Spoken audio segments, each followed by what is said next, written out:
রমাদানকে যদি আমরা যথাযথভাবে কাজে লাগাতে চাই, তাহলে যথাযোগ্য প্রস্তুতি এখন থেকে, শাবান থেকেই আমাদের গ্রহণ করতে হবে। প্রিয় নবী সাল্লাল্লাহু আলাইহি সাল্লাম বলেছেন, ইন্নাল্লাহা ইউহিব্বু ইযা আমিলা আহাদুকুম আমালান আন ইউতকিনাহ। আল্লাহ রাব্বুল আলামিন বান্দা যে কোনো কাজ করলে সেটা যদি ইতকানের সাথে করে, দৃঢ়তার সাথে করে, উত্তম উপায়ে করে, যথাযথভাবে করে, সে কাজটা যদি করার মতো করে, তো আল্লাহ তাআলা সেটাকে পছন্দ করেন এবং ভালোবাসেন। আমরা যদি রমাদান মাসে সিয়াম এবং কিয়াম, রোজা এবং তারাবি, অন্যান্য আমল ইবাদত বন্দিগি গতানুগতিকভাবে করে শেষ করি, আমরা যদি দায় সারাভাবে শেষ করি, তাহলে এটা আল্লাহ তাআলার প্রিয় পাত্রে আমাদেরকে শামিল করবে না। আর যদি রমাদানের প্রত্যেকটি ইবাদত বন্দিগি এটা হয় ইতকানের সাথে, এটা হয় দৃঢ়তার সাথে, এটা হয় সুন্দরতম উপায়ে, এটা হয় যথাযথভাবে, তাহলে সেই ইবাদত আমাদেরকে আল্লাহর প্রিয় পাত্রে পরিণত করবে ইনশাআল্লাহ। প্রিয় ভাইরা আমার, রমাদান মাসের সেই ইবাদত বন্দিগিগুলোকে যথাযথভাবে করবার প্রয়োজনেই আগে থেকেই আমাদের যথাযথ প্রস্তুতিও থাকতে হবে। কারণ কথায় আছে, যে কোনো কাজের যথোপযুক্ত এবং প্রয়োজনীয় প্রস্তুতি গ্রহণ করা মানে হলো সেই কাজটির অর্ধপূর্ণতা। যে কোনো কাজ প্রস্তুতি যত ভালো হয়, কাজটা তত ভালো হয়। প্রস্তুতি যত নরমাল হয়, খারাপ হয়, কাজটা তত খারাপ হয়। এই জন্য আমরা রমাদান মাসকে যদি অর্থবহ এবং আমাদের লাইফ চেঞ্জিং ইবাদতের মৌসুম হিসাবে, সিজন হিসাবে গ্রহণ করতে চাই, তাহলে এখন থেকে তার জন্য আমাদের সুনির্দিষ্ট প্ল্যান, পরিকল্পনা থাকতে হবে, প্রস্তুতি থাকতে হবে। আল্লাহ রাব্বুল আলামিন আমাদের সবাইকে সেই তৌফিক দান করুন। এই যে রমাদান আসছে আর কয়দিন পর, কারা কারা এই রমাদানকে সবচেয়ে সুন্দরভাবে ব্যবহার করতে চান, একটু হাত তোলেন। আল্লাহ রাব্বুল আলামিন আমাদের সবার হাতগুলো কবুল আর মঞ্জুর করুন, বলুন আমিন। আল্লাহ আমাদেরকে রমাদানকে সর্বোচ্চ ভালোভাবে ব্যবহার করার তৌফিক দান করুন। ভাইরা আমার, এই রমাদান মাস আসার বহু আগে থেকেই আমাদের সোনালী যুগের স্বর্ণ মানবেরা যারা ছিলেন, মুহাম্মদুর রাসূলুল্লাহ সাল্লাল্লাহু আলাইহি ওয়াসাল্লামের হাতে গড়া সাহাবা একরাম, সাহাবীদের শিষ্যত্ব পাওয়া, সান্নিধ্য পাওয়া, তাদের সান্নিধ্যের সৌরভে স্নিগ্ধ হওয়া সেই তাবেঈগণ, তারা রমাদানের যথেষ্ট আগে থেকে সুনির্দিষ্ট প্ল্যান প্রোগ্রাম করে প্রস্তুতি গ্রহণ করতেন। একজন প্রখ্যাত তাবেঈ আছেন, সাহাবীদের শিষ্যত্ব পেয়েছেন, এরকম একজন তাবেঈ আছেন, যার নাম ছিল মুআল্লা ইবনে ইয়াজিদ। তিনি বলেছেন, সালাহ বা পূর্বসূরীগণ অর্থাৎ সাহাবী তাবেঈগণ, তারা রমাদানের 6 মাস আগে থেকে, রমজান আসার 6 মাস আগে থেকে আল্লাহর কাছে দোয়া করতেন, রোনাজারি করতেন, কান্নাকাটি করতেন, এই মর্মে যে আল্লাহ, রমাদান মাস পর্যন্ত আমার হায়াত বাড়িয়ে দাও, আমি যেন রমজান পাই, রমজানকে যেন সুযোগকে যেন কাজে লাগাতে পারি, রমজানের সুবর্ণ সুযোগ যেন আমার হেলায় হারিয়ে না যায়, সেজন্য আল্লাহর কাছে আগে থেকে এই নিয়ামত প্রাপ্তির জন্য দোয়া করতেন। আর রমজানের পরে বাকি যে 6 মাস, এই 6 মাস তারা দোয়া করতেন, আল্লাহ রমজানে যে সমস্ত আমল ইবাদত, যে সমস্ত নেকামল বন্দিগি আপনি করার তৌফিক দিয়েছেন, সেগুলো যেন আপনি মেহেরবানি করে কবুল এবং মঞ্জুর করেন, অ্যাকসেপ্ট করেন, আপনি যেন সেগুলোকে গ্রহণ করে নেন, সেজন্য 6 মাস তারা দোয়া করতেন। তাহলে দেখা গেল সালাফে সালেহিন, তাদের কাছে রমাদান এত গুরুত্বপূর্ণ ছিল যে রমজানের আগের 6 মাস এবং পরের 6 মাস রমজান ভাবনায় তারা সব সময় ডুবন্ত ছিলেন, নিমজ্জিত ছিলেন, এর মধ্যেই তারা সব সময় মগ্ন থাকতেন। অথচ আমাদের শাবানের 10, 15, 20 দিন চলে গেলেও রমাদানের আবহ আমাদের অনেকের জীবনে, আমাদের অনেকের লাইফস্টাইলে, আমাদের অনেকের প্ল্যান পরিকল্পনার মধ্যে দেখা যায় না। এজন্য ভাইরা আমার, যথাযোগ্যভাবে রমজানকে যদি আমরা কাটাতে চাই, এর সঠিক ব্যবহার যদি করতে চাই, যেই প্রস্তুতিগুলো লাগবে, 11টি প্রস্তুতি, যেগুলো আমাদের রমজানকে সার্থক করতে পারে ইনশাআল্লাহ, তোর মধ্যে সর্বপ্রথম যে প্রস্তুতিটি দরকার সেটি হলো রমজান মাস শুরু হওয়ার আগে থেকেই, যথেষ্ট আগে থেকেই তওবা এবং ইস্তেগফার করতে হবে। কি করতে হবে ভাই? তওবা ইস্তেগফার কেন করবেন? তওবা ইস্তেগফার তো সারা বছরের রুটিন আমল। রমাদানকে কেন্দ্র করে রমজান মাসকে যদি আপনি সঠিকভাবে ব্যবহার করতে চান তাহলে কেন আপনাকে তওবা ইস্তেগফার করতে হবে? কারণ হলো তওবা এবং ইস্তেগফার এর মাধ্যমে আমরা আল্লাহর রহমতের উপযুক্ত হব। মক্কার মসজিদুল হারামের ইমাম শেখ আব্দুর রহমান আস-সুদাইস হাফিজাহুল্লাহ, তার কাছে সৌদি আরবের কিছু যুবকরা এসেছিলেন। এসে বললেন, শেখ, প্রতি বছর রমজান আসলেই আমরা অনেক প্ল্যান প্রোগ্রাম করি, অনেক কোরআন খতম দেব, অনেক নেক আমল করব, দোয়া রোনাজারি করব, দান সাদাকা করব। দুর্ভাগ্যজনকভাবে সেটা আমাদের আর রমজান মাসে করা হয় না। আফসোস করতে করতে রমজান মাস পার হয়ে যায়। আপনি আমাদেরকে পরামর্শ দিন, কেন আমাদের প্রতি বছর জীবনে রমজান আসে অথচ সেটা সঠিক ব্যবহার করতে পারি না? তখন শেখ সুদাইস তাদেরকে বলেছিলেন, রমাদান মাসে ইবাদত বন্দেগী করতে পারা এটা আল্লাহর নেয়ামত, এটা আল্লাহর অনুগ্রহ, এটা আল্লাহর রহমত। যে রমজান পেয়েও ইবাদত করতে পারলো না সে তো হতভাগা, কপাল পোড়া। এই হতভাগ্যের কাতারে সাধারণত সেই মানুষগুলোই পড়ে যারা আল্লাহর রহমতের উপযুক্ত না। আমরা নানাবিধ অপরাধে, নানাবিধ গুনাহ করে, নানাবিধ নাফরমানি করে আল্লাহর রহমতের উপযুক্ততা আমরা হারিয়ে ফেলেছি, যার কারণে রমজানের ইবাদতের তৌফিক হয় না। এই জন্য তিনি তাদেরকে নসিহা করেছিলেন যে আমি তোমাদেরকে উপদেশ দিচ্ছি, রমজান আসার আগে থেকেই আগের যে সমস্ত গুনাহ খাতা হয়েছে, যে সমস্ত নাফরমানি হয়েছে, আল্লাহর অবাধ্যতা হয়েছে, সেগুলোর জন্য চোখের পানি ফেলে রোনাজারি করে আল্লাহর কাছে ক্ষমা চাও। আল্লাহর কাছে ক্ষমা চেয়ে যদি আগের সবগুলোকে ভ্যানিশ করতে পারো তাহলে আল্লাহর কাছে রহমতের উপযুক্ত হবে। বিষয়টা অনেকটা হালখাতার মতো। আপনার আগের দেনা দায় সব যখন পরিশোধ করে দিয়েছেন, নতুন করে আবার আপনি ধার করার, বাকিতে নেওয়ার উপযুক্ততা আপনার অর্জন হবে। ঠিক একইভাবে আমাদের নানা নাফরমানের কারণে আল্লাহর রহমত থেকে আমরা দূরে সরে গেছি। লানত অর্থাৎ রহমত থেকে দূরে সরে যাওয়া, এটার উপযুক্ত হয়ে গেছি অনেকে। এই জন্য ভাইরা, এখন থেকে রমাদানের প্রস্তুতির নিয়তে আল্লাহর কাছে তওবা করা, গুনাহ মাফ চাওয়া, ইস্তিগফার করা, জীবন পরিবর্তন করবার সংকল্প করা, এটা হবে আমাদের রমাদানের প্রথম প্রস্তুতি। চেষ্টা করব তো ইনশাআল্লাহ। প্রতিদিন যখনই তৌফিক হয় আল্লাহর সাথে একটু কথা বলবেন, আল্লাহ আমার সমস্ত গুনাহগুলো মাফ করে দিন, আমার নাফরমানি মাফ করে দিন, আমাকে আপনি ক্ষমা করে দিন। আমি যদি আপনার রহমতের জন্য কোনো কারণে অনুপযুক্ত হয়ে যাই, আমার কোনো বদবখতির কারণে, আমার কোনো কৃতকর্মের কারণে, তো আপনি সেগুলো মাফ করে দিন। এই যে দোয়া, এই দোয়া আপনাকে রমাদানে আল্লাহর ইবাদত বন্দেগী করার, আল্লাহর কাছে রোনাজারি করার, আল্লাহর কাছে ভালো আমল নিবেদন করার যে তৌফিক, এটার উপযুক্ত করে দিবে ইনশাআল্লাহ। তাহলে রমাদানের প্রস্তুতির প্রথমটি আমরা পেয়ে গেলাম, সেটা হলো আগের গুনাহ খাতাগুলো থেকে ইস্তিগফার করা, তওবা করা, ফিরে আসা। এর মধ্য দিয়ে রমাদানে ইবাদতের জন্য নিজেকে প্রস্তুত করব ইনশাআল্লাহ। চেষ্টা করা যাবে না ইনশাআল্লাহ? নাম্বার 2, দ্বিতীয় প্রস্তুতি হলো রমাদান মাসে আল্লাহ রাব্বুল আলামিন এই মাসের যে ফজিলত বর্ণনা করেছেন, কোরআন এবং হাদিস সম্পর্কে যাদের মৌলিক ধারণা আছে, হাদিসে রাসূল সম্পর্কে যাদের একটু ঘাটাঘাটিও আছে, তারা জানেন 2-3টা আমল সম্পর্কে কোরআন এবং সুন্নাহর সবচেয়ে বেশি সংখ্যক ভাষ্য বর্ণিত হয়েছে। সবচেয়ে বেশি সংখ্যক। এত ফজিলতের, এত তাৎপর্যের, এত মর্যাদার হাদিস আর অন্য আমল সম্পর্কে সাধারণত দেখা যায় না। সেই কয়েকটি আমল যেগুলোর ফজিলত বিপুল পরিমাণ, যেগুলোর ফজিলত সম্পর্কিত হাদিসের সংখ্যা অনেক, সেই রকম আমলগুলোর মধ্য থেকে অন্যতম আমল হলো এই রমাদান কেন্দ্রিক আমল, সিয়াম, রোজা, এগুলোর ফজিলত।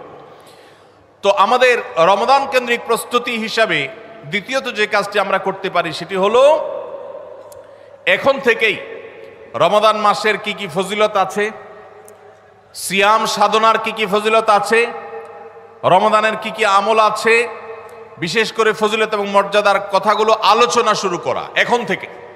বাসা বাড়িতে গোল হয়ে কোনো নির্দিষ্ট বইকে কেন্দ্র করে পাঠচক্র হতে পারে, গ্রুপ স্টাডি হতে পারে, পর্যালোচনা হতে পারে যে রমাদান মাসের কি কি মাহাত্ম্য আছে, এক একজন এক একটা বললেন। এই আলোচনা পর্যালোচনার মধ্য দিয়ে মনোজগতে রমাদানের জন্য এক ধরনের প্রস্তুতি, এক ধরনের আবহ তৈরি হবে ইনশাআল্লাহ। এজন্য দ্বিতীয় প্রস্তুতি হিসাবে আমরা এই কাজটিও ইনশাআল্লাহ করব, সেটা হলো রমজানের ফজিলত, রমজানের মর্যাদা, সিয়ামের ফজিলত, অন্যান্য আমলের উপকারিতা, সেগুলো নিয়ে আমরা বেশি বেশি পর্যালোচনা করব। যত বেশি আপনি আগে থেকে পর্যালোচনা করবেন, রমাদানের প্রতি আপনার তৃষ্ণা, সিয়াম সাধনার প্রতি আপনার ভেতরে আকাঙ্ক্ষা, প্রত্যাশা এবং প্রতীক্ষা, এটা আপনার মধ্যে বাড়তে থাকবে এবং রমাদানের প্রতিটা মিনিটকে কাজে লাগাবার জন্য তাগাদা আপনার ভিতরে অনুভব হবে ইনশাআল্লাহ। নাম্বার 3, তৃতীয় প্রস্তুতি হলো আমাদেরকে প্রতিজ্ঞা করতে হবে এই রমাদানে আমরা নেকামল করবই করব এবং কোনো আমল, কোনো ভালো কাজ, কোনো সুন্নাহ এটা করার ব্যাপারে কোনো প্রকার অলসতা করব না। কারণ ভাইরা আমার, রমজান মাস পেয়েও যদি আল্লাহর কাছে কেউ ক্ষমা না পায়, একটা প্রসিদ্ধ হাদিস আপনারা সবাই কম বেশি শুনেছেন যে নবী সাল্লাল্লাহু আলাইহি সাল্লামের কাছে জিবরিল এসে বলেছেন, বাউদা মান আদরাকা রমাদানা ফালাম ইউগফার লাহ,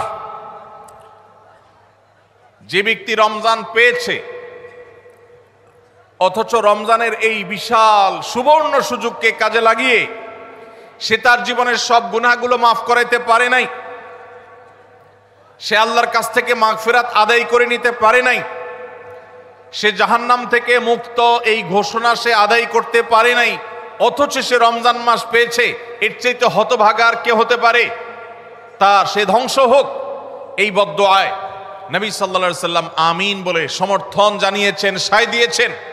এজন্য ভাইরা, রমজান মাস এসেছে কিন্তু আমল ইবাদত হয় নাই, রমজান মাস এসেছে আবার চলে গেছে কিন্তু আমার গুনাহ আল্লাহর কাছ থেকে মাফ করাতে পেরেছি বলে আমার বুক সায় দেয় না, তাহলে এর চাইতে বড় হতভাগা, এর চাইতে বড় কপাল পড়ার কেউ হতে পারে না। রমজানের আমল ইবাদত, রমজানের নেক আমল, রমজানের দোয়া, রমজান মাসের চোখের পানি ফেলা, এটা ভাইরা শুধুমাত্র নিজের প্রেরণার জায়গা থেকে শুধুমাত্র সব আহরণের জন্যই নয়। এটা যদি না করি তাহলে জিবরিলের বদদোয়া, নবীজি সাল্লাল্লাহু আলাইহি সাল্লামের বদদোয়া, আল্লাহর পক্ষ থেকে ধ্বংস হওয়ার পরোয়ানা, এগুলো অনিবার্য হয়ে যাবে।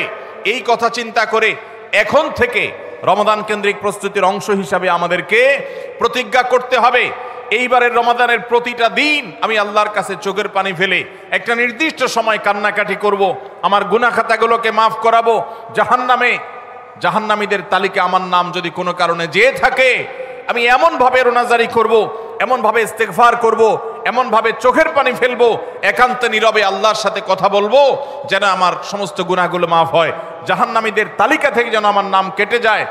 এর জন্য ভাইরা এখন থেকে প্রতিজ্ঞাটা করতে হবে। কাজ হবে রমজানে, কিন্তু প্রতিজ্ঞা হবে এখন থেকে যে আমি কোনোভাবে এইবারের রমজানের সুযোগ আর হাতছাড়া করব না ইনশাআল্লাহ। তাহলে 3 নম্বর হলো যে রমজান কেন্দ্রিক সমস্ত আমলগুলো করব, আল্লাহর কাছে তওবা ইস্তেগফার করে নিজের গুনাহগুলোকে মাফ করায় ছাড়বো, জাহান্নাম থেকে মুক্তি তথা নাজাত এটা নিজের করে নেব, এই মর্মে প্রতিজ্ঞাটা এখন থেকে যেই কয়দিন রমজান আসতে সময় আছে প্রতিদিন আমাকে নবায়ন করতে হবে। প্রতিজ্ঞা আজকেরটা যেভাবে হবে কালকেরটা আরো স্ট্রং হবে, তারপরের দিন আরো স্ট্রং হবে। প্রতিদিন আমি স্বপ্ন লালন করব কবে রমজান শুরু হবে, আর আমি আল্লাহ রাব্বুল আলামিনের কাছে রমজানের এই সমস্ত ইস্তেগফার, তওবা, আমল এগুলোকে নিবেদন করতে থাকবো। চেষ্টা করা যাবে না ইনশাআল্লাহ? তাহলে 3 নম্বর প্রস্তুতি হলো রমজান মাসে নেক আমল করার প্রতিজ্ঞা করা, মাগফিরাত এবং নাজাত আদায় করার প্রতিজ্ঞা এখন থেকে করা। নাম্বার 4 নম্বর যে প্রস্তুতিটা আমাদের নিতে হবে সেটা হলো, যদি আগের রমজানের কোনো রোজা কারোর কাজা থাকে, এই রমজান আসার আগে শাবান মাসের মধ্যেই সেই কাজাগুলো আদায় করে ফেলা উচিত। আম্মা জান আয়েশা রাদিয়াল্লাহু তাআলা আনহা বলেছেন যে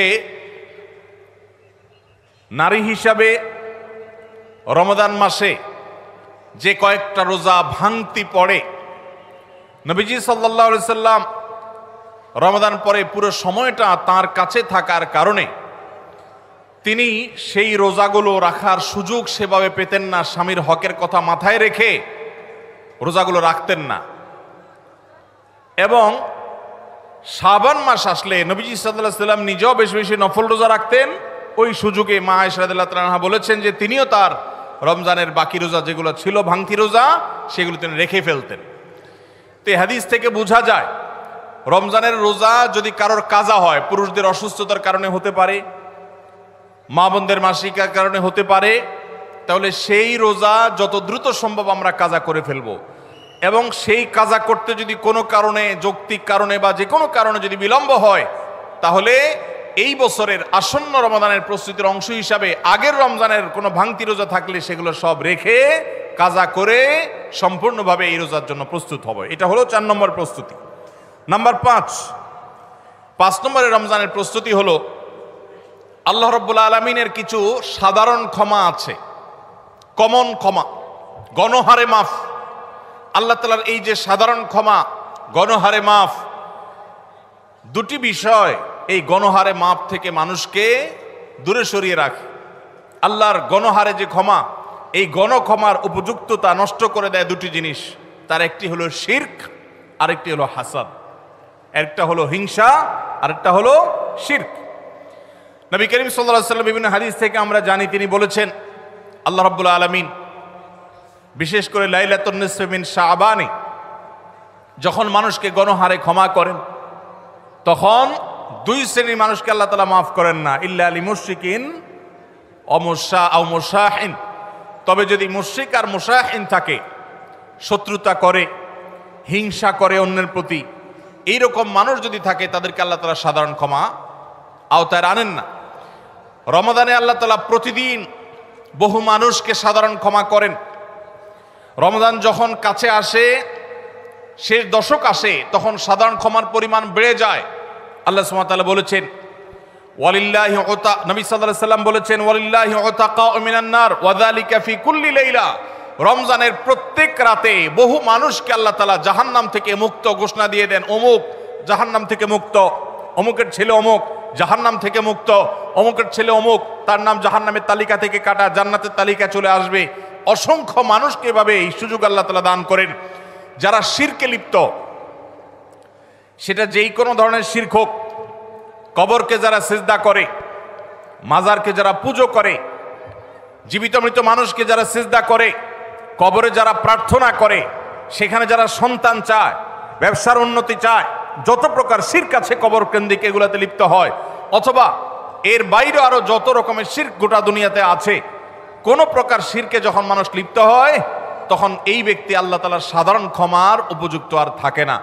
এই জন্য ভাইরা, রমজানের প্রস্তুতির অংশ হিসাবে 5 নম্বরের যে প্রস্তুতি আমরা গ্রহণ করব, সেটা হলো আল্লাহ তাআলা যেহেতু রমজানে অনেককেই সাধারণ ক্ষমা করবেন, আমি যেন সেই সাধারণ ক্ষমা প্রাপ্ত সৌভাগ্য মানুষদের তালিকায় ঢুকতে পারি, সেজন্য আমার অন্তর থেকে হিংসাকে ধুয়ে মুছে সাফ করে ফেলতে হবে। কোনো মুসলমানের কল্যাণ দেখে আমার কষ্ট হবে না, কারোর ভালো দেখে আমার ভেতরে জ্বালা পড়া হবে না। পারলে তার জন্য আরো বেশি দোয়া করব। যে কারোর ভালো হোক আমি আরো ভালো চাইব, কারোর কোনো ক্ষতি আমি চাইব না। এই কল্যাণকামিতাই হলো দিন। আদ-দীন ওয়ান-নাসীহা। কিলা লিমান ইয়া রাসূলুল্লাহ? ক্বালা লিল্লাহি ওয়া লিরাসূলিহি ওয়া লিআম্মাতিল মুসলিমিনা ওয়া আইম্মাতিহিম। নবী সাল্লাল্লাহু আলাইহি সাল্লাম বলেছেন, ধার্মিকতা কিসের নাম? ধার্মিকতা, দিনদারিতা কিসের নাম? ধার্মিকতা হলো কল্যাণকামিতার নাম। আল্লাহ রাব্বুল আলামিনের আদেশ নিষেধ মেনে চলা, নবী সাল্লাল্লাহু আলাইহি সাল্লামের আদেশ নিষেধ মেনে চলা, এটাই হলো তাদের জন্য কল্যাণকামিতা। আর সকল স্তরের সাধারণ মানুষের কল্যাণ চাওয়া, কারোর ক্ষতি না চাওয়া, এটাই হলো দিনদারিতা। যে ব্যক্তি কারোর ক্ষতি চায়, যে মুসলমান আরেক মুসলমানের ভালো দেখলে তার ভেতরে জ্বালা পোড়া করে, অস্থিরতা আসে, সে ভালো মুসলমান না, সে হিংসুক, তার ভিতরে কবিরা গুনাহ আছে। এই জন্য রমাদান মাসে আল্লাহর সাধারণ ক্ষমা পেতে হলে অন্তরকে এখন থেকে পরিচ্ছন্ন করতে হবে, চোখটা বন্ধ করে মনে রাখতে হবে, স্মরণ করতে হবে, আমার আশেপাশে এমন কে আছে যার কল্যাণ দেখলে আমার সহ্য হয় না, যার ভালো দেখলে আমার ভিতরে জ্বালা পোড়া করে, যার সুসংবাদ শুনলে আমার ভিতরে খারাপ লাগা কাজ করে। তাহলে বুঝতে হবে তার প্রতি আমার হিংসা আছে। আল্লাহর জন্য নিজের হিংসা থেকে পরিচ্ছন্ন হয়ে অন্তরকে ধুয়ে সাফ করে তারপরে রমজানের সাধারণ ক্ষমার জন্য উপযুক্ত করতে হবে এখন থেকে। ঠিক একইভাবে আমি আমার কথায়, আমার কাজে, আমার বিশ্বাসে কোনো মাধ্যমে আল্লাহর সঙ্গে শিরক করছে কিনা, আরশের মালিকের সাথে শিরক করছে কিনা, আল্লাহ বলেছেন ইন্নাল্লাহা লা ইয়াগফিরু আন ইউশরাকা বিহি ওয়া ইয়াগফিরু মা দুনা যালিকা লিমান ইয়াশা। আল্লাহর সঙ্গে শিরক করা হলে এটা আল্লাহ মাফ করবেন না। শিরকের অপরাধ এটা যদি কেউ করে তওবা ছাড়া মারা যায়, আল্লাহ তাআলা এই অপরাধ ক্ষমা করবেন না। এটা আল্লাহর আগে থেকে দেওয়া ঘোষণা। কোরআনে আল্লাহ আরো বলেছেন লোকমান হাকিমের উদ্ধৃতি দিয়ে, ইন্নাশ শিরকা লাযুলমুন আযীম। তিনি তার সন্তানকে উপদেশ দিতে গিয়ে বলেছিলেন যে ইন্নাশ শিরকা লাযুলমুন আযীম, শিরক সবচেয়ে বড় অপরাধ। এজন্য ভাইরা, শিরক থেকে পরিচ্ছন্ন না থাকলে রমাদানের কোনো ইবাদত, কোনো আমল আমাদের কাজে আসবে না। এজন্য রমজানের প্রস্তুতি হিসাবে শিরক এবং হিংসা থেকে অন্তরকে পরিচ্ছন্ন করা, পবিত্র করা, এটা হলো আমাদের পঞ্চম প্রস্তুতি। নাম্বার 6, বিগত রমজান যেগুলো আমাদের জীবনে এসেছে, সেই সমস্ত রমাদানে কেন আমার আমল ইবাদত হয় নাই? রমজান আসার আগে নিয়ত করছি কোরআনটা খতম দেব, কিন্তু দিতে পারি নাই। রমজান আসার আগে নিয়ত করেছিলাম এই বছর একটা তারাবিও মিস করব না, কিন্তু অনেকগুলো মিস হয়ে গেছে। রমজান আসার আগে নিয়ত করেছিলাম এই বছর রমজান থেকে এই ধূমপান করা ছেড়ে দিব, কিন্তু অনেকে ছাড়তে পারেন নাই। রমজান আসার আগে নিয়ত ছিল এই বছর রমজানে একটা খারাপ জিনিসও মোবাইলে, টিভিতে দেখব না, কিন্তু সেই প্রতিশ্রুতি রাখতে পারি নাই। কেন পারি নাই?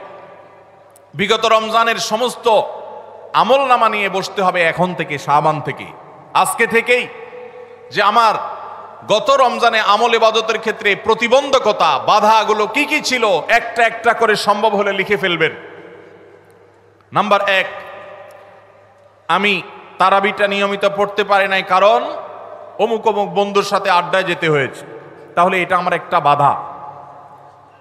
আমি হারাম জিনিস থেকে বেঁচে থাকবো, কিন্তু পারি নাই। কেন? কারণ ফেসবুকে ঢুকছে একটা কাজে, সেখান থেকে আমার আরো 5টা অকাজ করা লাগছে। তাহলে এটা আরেকটা কারণ, ফেসবুক।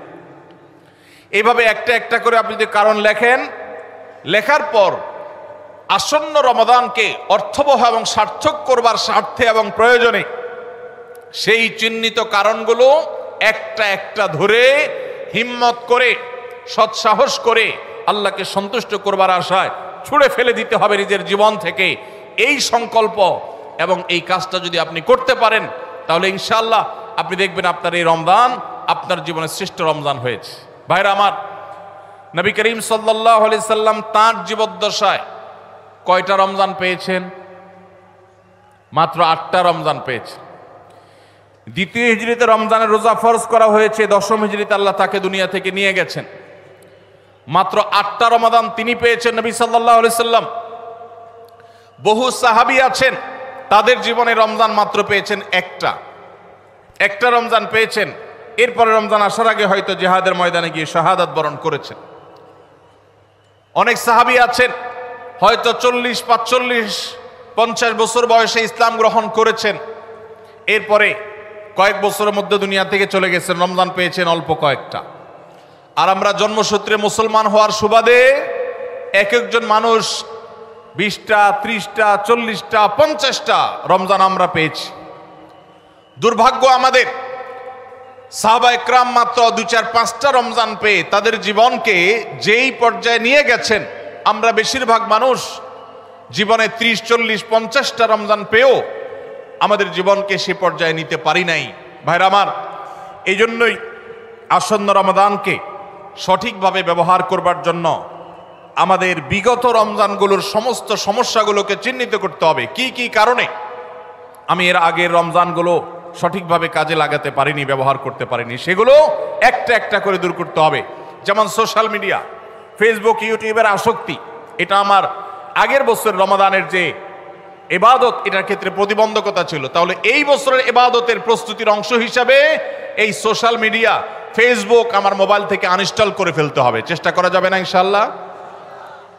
ভাইরা আমার, যদি ফেসবুক আমার আমল ইবাদতের প্রতিবন্ধকতা তৈরি করে, তাহলে ফেসবুককে আল্লাহর জন্য কোরবানি করবেন রমজান মাস উপলক্ষে। কারা কারা প্রস্তুত আছেন? হাত তোলেন।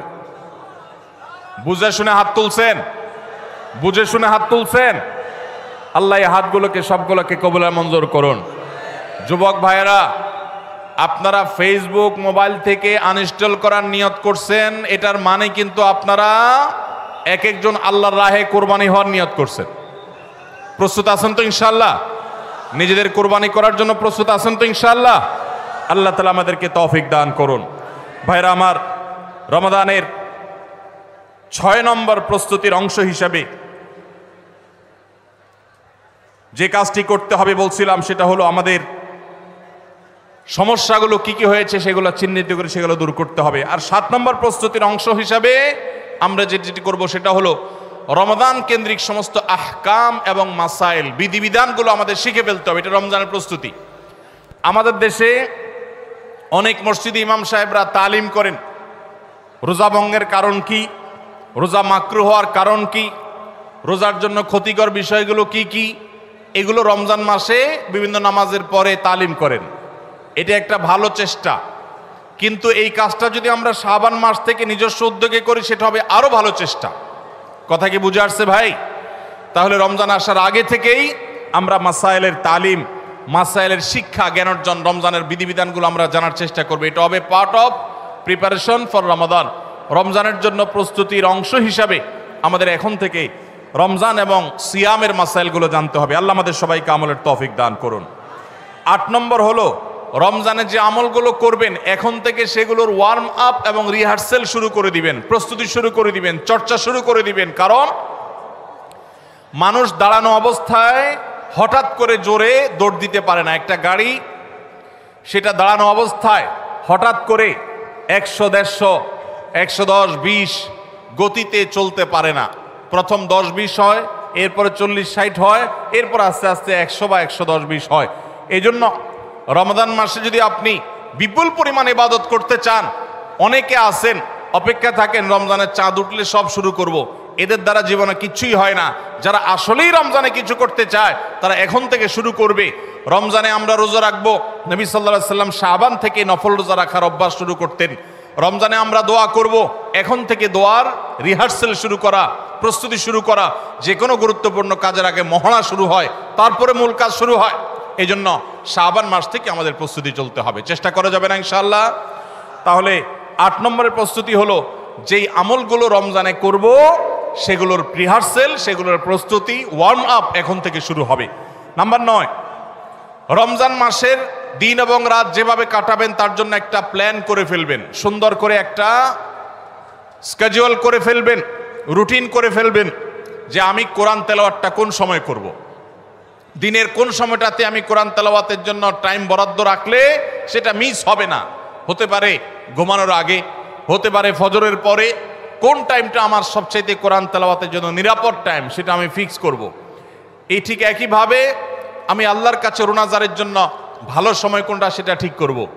আমরা আমাদের আসুন্নাহ ফাউন্ডেশন থেকে আপনারা জানেন রমাদান প্ল্যানার নামে একটা প্ল্যানার তৈরি করেছি রমজানকে অর্থবহ করবার জন্য। এবছর আরেকটা নতুন বই আমাদের আসছে সামনের সপ্তাহে ইনশাআল্লাহ। মাহে রমজানের 27টি আমল, মাসনুন আমল, কোরআন সুন্নাহর আলোকে প্রত্যেকটা খুঁটিনাটি আমলকে আলাদা আলাদা করে উল্লেখ করা হয়েছে। খুব ছোট্ট ছোটি বই, উদ্দেশ্য রমাদানকে অর্থবহ করা। অতএব রমাদানকে অর্থবহ করবার জন্য আপনার প্ল্যান করতে হবে আগে থেকে, সেটা এখন থেকেই, যে আপনি কখন কোন কাজটা করবেন, কোন আমলটা করবেন, কোন ভালো কাজটা করবেন। এগুলো যদি আগে থেকে প্ল্যান হয় দেখবেন কাজটা করা সহজ হয়েছে। নাম্বার 10, রমাদানের প্রস্তুতির অংশ হিসাবে চাঁদ দেখার চেষ্টা করতে হবে। চাঁদ দেখা, আজকাল চাঁদ দেখার আমলটা বিলুপ্ত হয়ে গেছে, অনেকটাই হারিয়ে যাচ্ছে। চাঁদ দেখা কমিটি ছাড়া সাধারণ মানুষ চাঁদ দেখতে আমরা ভুলে গেছি। আমরা চাঁদ দেখি কিন্তু ফেসবুকে, আকাশে না। চাঁদ কি ফেসবুকে দেখবেন না আকাশে দেখবেন? সবাই যদি চাঁদ ফেসবুকে খোঁজেন তাহলে আকাশে সরকারি কিছু লোক খুঁজবে, হেলাল কমিটির লোকজন খুঁজবে। হেলাল কমিটির লোকদের উপরে ভরসা করে যদি এই কোটি কোটি মানুষ তাদের রোজা রাখে তাহলে প্রায় বছর দেখেন গন্ডগোল লাগে। চাঁদ উঠছে আবার উঠে নাই, উঠে নাই ঘোষণা হয়ে আবার 11টা বাজে 10টা বাজে উঠছে। এই ঘটনা হয় না? হয় না? এই ঘটনা এই জন্য হয় যে আমরা সবাই চাঁদ দেখার দায়িত্বটা পালন করি না। নবীজি বলেছেন সুমুল রুইয়াতিহি ওয়া আফতিরুল রুইয়াতিহি, তোমরা রোজা রাখো চাঁদ দেখে, আবার ঈদও করো চাঁদ দেখে। এই জন্য 29শে শাবান পশ্চিম আকাশে চাঁদ খোঁজার চেষ্টা করবেন সন্ধ্যার সময়। চেষ্টা করবেন না ইনশাআল্লাহ? চেষ্টা করে যদি চাঁদ দেখতে নাও পারেন তারপর আপনি সওয়াব পাবেন। আর যদি চাঁদ দেখেন তাহলে দোয়া পড়বেন, আল্লাহুম্মা আহিল্লাহু আলাইনা বিল ইয়ুমনি ওয়াল ঈমান ওয়াস সালামাতি ওয়াল ইসলাম রব্বি ওয়া রাব্বুকাল্লাহ। হে আল্লাহ, এই চাঁদকে আপনি বরকত এবং ঈমান দিয়ে আমার জন্য পরিপূর্ণ করে দিন। এই মাস আমার জন্য নিরাপদ এবং ইসলাম দিয়ে পরিপূর্ণ করে দিন। হে চাঁদ, তোমার আর আমার পালনকর্তা একজন আল্লাহ। অতএব এই চাঁদ দেখার চেষ্টা করবো। এটাও রমাদানের প্রিপারেশন, রমাদানের প্রস্তুতির অংশ। 11 নম্বর হলো আল্লাহর কাছে ভাই চোখের পানি ফেলে এখন থেকে দোয়া করব, আল্লাহ এই যে রমজান আসছে এটা যেন আমার জন্য লাইফ চেঞ্জিং হয়, এটা যেন আমার জীবন পরিবর্তনকারী হয়, এটা যেন আমাকে মুত্তাকি বানিয়ে ছাড়ে, এটা যেন আমাকে নেকামল ওয়ালা বানিয়ে দেয়, এটা যেন আমার জীবনে বিশাল বড় অ্যাচিভমেন্ট এনে দেয়, এটা যেন আমাকে মাগফিরাত পাইয়ে দেয়, এটা যেন আমাকে নাজাত পাইয়ে দেয়, এটা যেন আমাকে জান্নাতের উপযুক্ত করে। এই রমজান যেন আমাকে জাহান্নামীদের তালিকা থেকে আমার নামকে কাটানোর নিশ্চয়তা এনে দেয়। সেইভাবে রমজানকে কাটাবার জন্য আপনি তৌফিক দান করুন। এখন থেকে আল্লাহর কাছে এই বরাদ্দ আদায় করতে হবে, চেয়ে নিতে হবে এবং সেটার জন্য দোয়া করতে হবে। এই দোয়াটা হলো একাদশ এবং সর্বশেষ প্রস্তুতি। চেষ্টা করা যাবে না ইনশাআল্লাহ? রমাদান উপলক্ষে আস-সুন্নাহ ফাউন্ডেশন থেকে আমরা একটা ঘোষণা গত বছরে দিয়ে রেখেছি, ইনশাআল্লাহ এই রমাদানে সেটা কার্যকর হবে। সেটা হলো যে রমজান মাসে যদি কেউ পুরো কোরআনে কারীম অর্থ সহকারে বুঝে পড়ে, মাদ্রাসার নিচের ক্লাসের ছাত্ররা তারা শরীক হতে পারবে, উপরের ক্লাসের ছাত্র অথবা আলেম ওলামা তাদের জন্য এটা না, কারণ তারা তো এই কম্পিটিশনে এমনিতেই ভালো করবে। এটা আমাদের সাধারণ শিক্ষিত ভাইদের জন্য, স্কুল কলেজের ভাইদের জন্য, সর্বস্তরের নারী পুরুষ, দেশে বিদেশে প্রবাসে থাকা সব মানুষদের জন্য উন্মুক্ত। অনলাইনে নিজস্ব ওয়েবসাইটে আমরা এই পরীক্ষা নিয়ে থাকি। 6টি ধাপে সারা বছর নেওয়া হয়েছে। এখন সামনে রমাদানে যেটা হবে সেটা হলো মূল। যে কেউ যারা আগের কোনো ধাপে পরীক্ষা দেয় নাই তারাও সবাই দিতে পারবে। কাজ হলো শুধু একটাই, সেটা হলো রমাদানকে কেন্দ্র করে আপনি টার্গেট করবেন পুরা কোরআনের শুরু থেকে শেষ পর্যন্ত আমি একবার ভালো করে অর্থ সহকারে বুঝে পড়ার চেষ্টা করব। চেষ্টা করা যাবে না ইনশাআল্লাহ? আল্লাহ তাআলা কি বলেছেন পুরা কোরআনে আমরা অনেকেই পড়তে চাই, জানতে চাই, কিন্তু হয়ে ওঠে না। আপনি এই রমজানকে কেন্দ্র করে যদি টার্গেট করেন প্রতিদিন আমি 1 পারা বা 1.5 পারা, ইমাম সাহেব বা হাফেজ সাহেব তারাবিতে যে তেলাওয়াত করেন পুরো পারাটা আমি যদি সুন্দর করে দেখে যাই এবং দেখার পরে পরিবারের লোকদের সাথে গ্রুপ স্টাডি করি, মুদারাসা করি, যেটা নবী সাল্লাল্লাহু আলাইহি সাল্লাম জিবরিলের সাথে করতেন, সেটা যদি আপনি করেন তাহলে রমজানের শেষ জুমাবার বাদ ফজর অনলাইনে আমাদের পেজ থেকে লিঙ্ক দেওয়া হবে। লিঙ্কে ক্লিক করে শর্ট টার্মে একজন একটু রেজিস্ট্রেশন করে দিতে হবে, নিজে পারলে ভালো, না হলে যারা অনলাইন বোঝে তারা 1 মিনিট লাগবে রেজিস্ট্রেশন করতে, বাস। এরপরে আপনি ডাইরেক্ট পরীক্ষা দিতে পারবেন। এমসিকিউ প্রশ্ন, একটা অক্ষরও লিখতে হবে না, সব প্রশ্ন উত্তর দেওয়া আছে, 4টা উত্তর দেওয়া থাকবে, সঠিকটা সিলেক্ট করতে হবে। এই পরীক্ষা যারা বিজয়ী হবেন তাদের জন্য পুরস্কার হলো 15 লক্ষ টাকা। 15 লক্ষ টাকার পুরস্কারের ঘোষণা আমরা দিয়েছি। এর মধ্যে প্রথম 3 জনকে আমরা ইনশাআল্লাহ বিদিনিল্লাহ ওমরা করাবো। 3 জনের ওমরার জন্য আল্লাহর 3 বান্দা ইতোমধ্যে স্পন্সর হয়ে টাকা জমা দিয়ে দিয়েছেন আমাদের কাছে। এখন শুধুমাত্র কারা কারা ওমরা যেতে চান সে মানুষগুলো দরকার। আপনারা সবাই যেতে চান ইনশাআল্লাহ? অতএব ভাইরা, রমাদানকে কেন্দ্র করে ওই যে প্রিপারেশন, প্রস্তুতির অংশ হিসাবে এখন থেকে কোরআনে কারীম বুঝে পড়া শুরু করে দেন। পরীক্ষার দিন পরীক্ষা দেন। আপনি পুরস্কার জিতেন আর না জিতেন, আল্লাহ বলেছেন ফাস্তাবিকুল খায়রাত, ভালো কাজে প্রতিযোগিতা করা এটা ইটসেলফ একটা ভালো কাজ। অতএব আপনি পরীক্ষায় অংশগ্রহণ করেছেন, প্রতিযোগিতায় নাম লিখিয়েছেন, এটাই একটা ইবাদত। আপনার রমাদান কর্তব্য করে দিতে পারে ইনশাআল্লাহ। সবার চেষ্টা করবো তো ইনশাআল্লাহ রমাদানকে কেন্দ্র করে। তাহলে যেই প্রস্তুতিগুলো আমরা নিতে পারি, যেগুলো আমাদের রমাদানকে অর্থবহ করতে পারে, তার ভিতরে 1 নম্বর বলেছিলাম তওবা ইস্তেগফার করে আগের সব গুনাহগুলো থেকে আল্লাহর কাছ থেকে মাগফিরাত আদায় করে নেওয়া, যাতে করে রমজানে ইবাদতের জন্য আপনি উপযুক্ত হন, আল্লাহর রহমত প্রাপ্তির তৌফিক প্রাপ্ত হন। অনেক সময় গুনাহগুলো ইবাদতের ক্ষেত্রে বাধা হয়, গুনাহের কারণে আল্লাহর ইবাদতের তৌফিক হয় না। নাম্বার 2, আল্লাহ রাব্বুল আলামিন রমজানের এবং সিয়ামের যে ফজিলতের কথা বলেছেন, নবীজি সাল্লাল্লাহু আলাইহি সাল্লাম যেসব ফজিলতের কথা বলেছেন, মর্যাদা, মাহাত্ম্য, তাৎপর্যের কথা বলেছেন, এগুলোর আলোচনা, পর্যালোচনা এগুলো এখন থেকে শুরু করা। আপনার অফিসে বাসায় বিভিন্ন রকমের হাদিস, রমজানের ফজিলত, সাহারি ইফতারের ফজিলত, গুনাহমুক্ত থাকার ফজিলত, তাকওয়া চর্চার ফজিলত, রমজানের আমল, এগুলো এখন থেকে জানাশোনা শুরু করে দেন, এখন থেকে এটা রিহার্সাল শুরু করেন। রমাদানকে অর্থবহ করবার জন্য আমরা রমাদান প্ল্যানার করেছি, রমাদানকে অর্থবহ করবার জন্য আমরা তারাবির সালাতে কোরআনের বার্তা বই করেছি, রমাদানকে অর্থবহ করার জন্য আমাদের আরেকটা বই আসছে মাহে রমজানের 27 আমল। এই সব আয়োজন কিভাবে রমজানকে সুন্দরভাবে কাটানো যায় সেজন্য এখন থেকে আপনি ফজিলতের হাদিসগুলো জানেন, আলোচনা করেন, দেয়ালে দেয়ালে নিজের বাসায় লাগায় রাখেন এবং বারবার দেখেন, পর্যালোচনা করেন, আবহ তৈরি হবে ইনশাআল্লাহ। নাম্বার 3, তৃতীয় প্রস্তুতি হলো এইবারের রমাদানে যে কোনোভাবে মাগফিরাত আদায় করে ছাড়বো আল্লাহর কাছ থেকে। জাহান্নামীদের তালিকা আমার নাম থেকে থাকলে এটা কাটায় ছাড়বো এই মর্মে প্রতিজ্ঞা করা, এটাও প্রিপারেশন। এখন থেকে নিয়ত করা যে এই রমজানটা অর্ডিনারি রমজান হবে না, এই রমজানটা শুধু সাহারি আর ইফতার আর তারাবি এই 3 জিনিসের নাম হবে না, এটা একটা অর্থবহ রমজান হবে। একটা নাফরমানি আমি করব না, একটা গুনাহ আমি করব না। এখন থেকে প্রতিজ্ঞা করতে হবে নিজের সাথে নিজে, প্রতিদিন নিজের সাথে নিজের বোঝাপড়া ফাইনাল করতে হবে, এটা প্রস্তুতি। নাম্বার 4, বিগত রমাদানের যদি কোনো রোজা কাজা হয়ে থাকে সেগুলো সব আদায় করে শেষ করতে হবে শাবানের মধ্যে। নাম্বার 5, শিরক এবং হাসাদ, হিংসা, এগুলোর কারণে আল্লাহর সাধারণ ক্ষমার উপযুক্ততা মানুষ হারিয়ে ফেলে, সেগুলো থেকে মুক্ত থাকার প্রতিজ্ঞা করে মুক্ত থাকার জন্য চেষ্টা করতে হবে এখন থেকে, যে শিরক থেকে থাকলে জীবনে কখনো সেই শিরক থেকে মুক্ত হওয়া, অন্তরের কারো প্রতি হাসাদ থাকলে সেটাকে দূর করা, তার কল্যাণকামী হওয়া, এগুলোর মধ্য দিয়ে রমজানে যে সাধারণ ক্ষমা হবে তার জন্য যে উপযুক্ততা তৈরি করা, এটাও রমজানের প্রস্তুতির অংশ। নাম্বার 6, বিগত রমজানগুলোতে কোন কোন কারণে আমার আমল হয় না, কোন দোস্তের কারণে, কোন বন্ধুর কারণে, কোন গ্রুপের কারণে, কোন অ্যাপসের কারণে, কোন ফেসবুকের কারণে, সেগুলো একটা একটা করে এই রমজানে যেন জীবনে না থাকে সেগুলা ছিন্ন করার জন্য প্রস্তুতি নেওয়া। নাম্বার 7, রমজানের মাসলা মাসাইলগুলো জানা, এটাও রমজানের প্রস্তুতির অংশ, এখন থেকে সেটা করা।